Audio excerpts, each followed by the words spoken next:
Before this course began, I was a local resident of the digital world, staying in my cozy corner of Facebook, Google, and emails, with the occasional foray into Instagram Reels.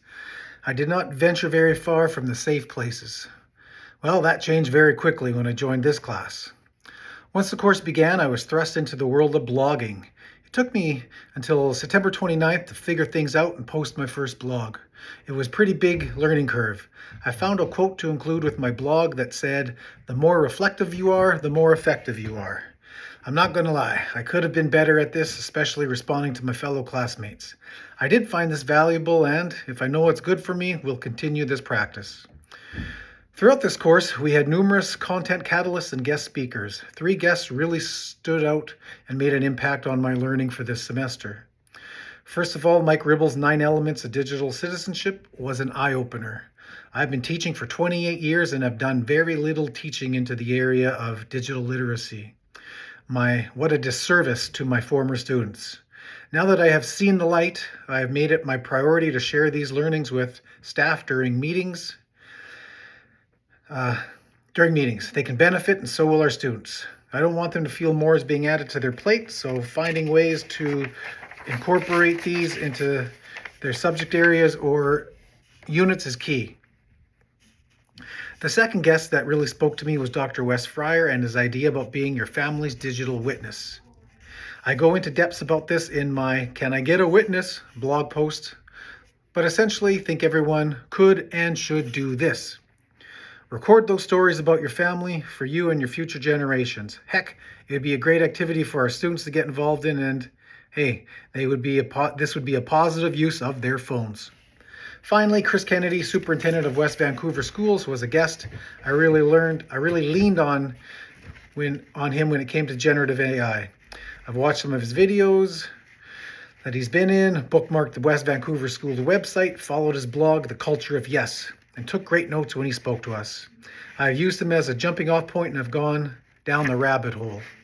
As a matter of fact, I discovered new content from North Carolina this past weekend about generative AI implementation that I need to investigate further. When will the AI learning end? Well, probably when the Terminators take over. Just kidding. As I mentioned, blogging is a new skill I developed this semester, and I'm happy I did.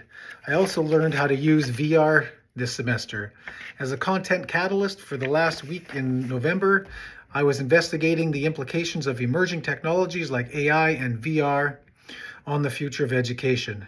This gave me the opportunity to learn how to use our Oculus VR headset at school. After the disorientation and motion sickness subsided, I was able to learn some new skills as it pertained to this tech. I was able to navigate the screens, record my sessions, explore virtual worlds like Machu Picchu, the African Serengeti, space via the International Space Station, but the most fun experience I had was dissecting a pig. The VR could be an amazing tool for our students. We had training on it last year with our occupational therapist to help some of our students with regulation, but I now see that there are many other tasks and teachings it can do. I think I'll have to share with teachers again. And that's something else I'll take from this class. I'm no expert in digital literacy or AI, but I'm willing to step out of my comfort zone to learn new things. I hope to pass this on to staff.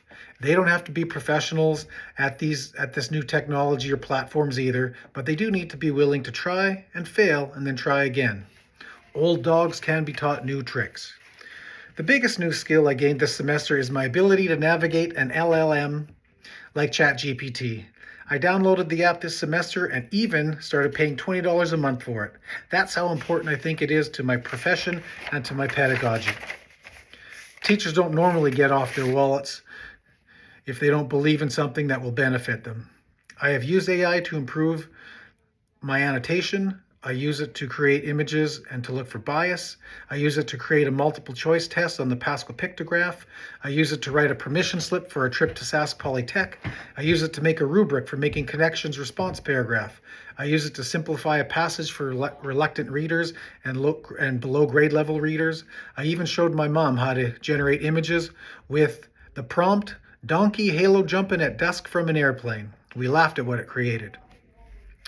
I even observed a teacher for a lesson this semester, and this teacher had a student on the spectrum who mostly is nonverbal.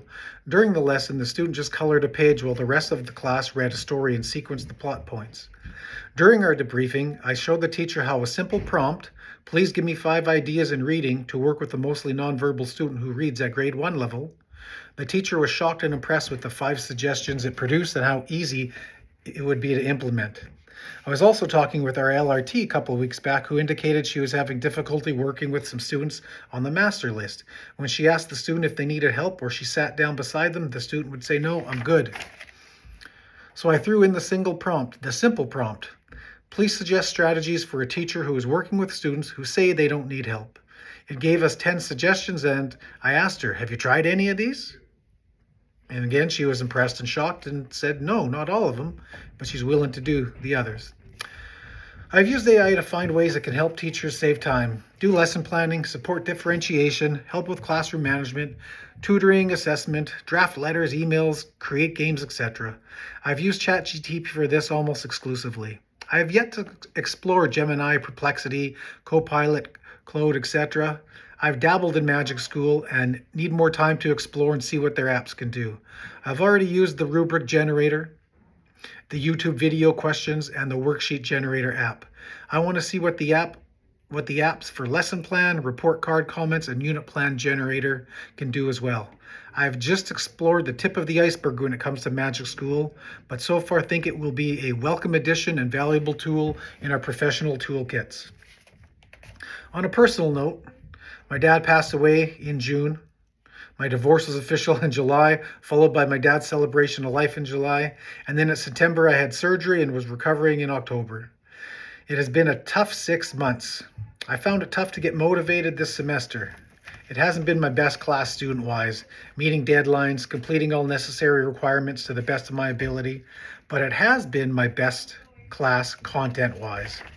I got more out of this class than any other. The info was timely. The guest speakers were a who's who of digital literacy and Gen AI and tech and education. My classmates were knowledgeable and so willing to share their experiences and new learnings. This class opened a whole new world I didn't know existed, and I'm excited to explore it further and see where it takes me. My staff, and especially our students,